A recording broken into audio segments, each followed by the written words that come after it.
আপনার প্রশ্নের উত্তরে আমরা বলতে চাই, এই আহতদের জন্য আপনি শরীর মুছে যে টিস্যুটি ফেলিয়ে দেন, বর্তমানে সেম একই কাজ করা হয়েছে আহতদের সাথে, শহীদ পরিবারের সাথে গাদ্দারি। আমরা স্পষ্ট ভাবে বলতে চাই, আপনারাও আমাদের জুলাই সনদ দেখেছেন, সেই জুলাই সনদে কোন ধরনের কোনো কিছু স্পষ্ট নাই।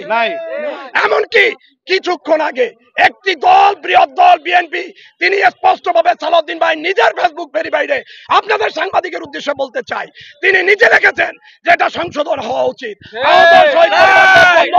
কোনো কিছু রাখা হয়নি, অবশ্যই এটি সংবিধানে সংশোধন করা উচিত। কিন্তু আপনি দেখেন বিভ্রান্ত চরণ হচ্ছে উপদেষ্টাদের থেকে পুরোপুরি আমাদের শহীদ পরিবার, আহত যোদ্ধাদের সাথে একটি বিভ্রান্ত ছড়িয়ে এটাকে সাকসেস করার জন্য একটি দুষ্ট প্রক্রিয়া শুরু করেছে উপদেষ্টা।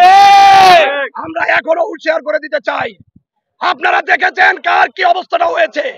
আমি ইমান বেঁচে না থাকলে আমার সহযোদ্ধারা বেঁচে থাকবে, কিন্তু এই প্রতিবাদ, এই স্বাধীন রক্ত কোনোদিন বৃথা যাবে না।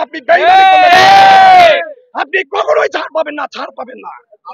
পাশাপাশি এটি কথা বলে জুলাই যোদ্ধাদেরকে কোন বাংলা মুসিবতে ফালাইয়া বর্তমানে উপদেষ্টারা সেই ভ্যাকসিনের চিন্তায় আপনারা জুলাই সনদ নিয়ে তালবাহানা করছেন, আপনারা পার পাবেন না, যেতে দেব না, পার পাবেন না, যেতে দেব না। সেই ভ্যাকসিনের আগে ইনশাআল্লাহ আমরা প্রতিহত করব।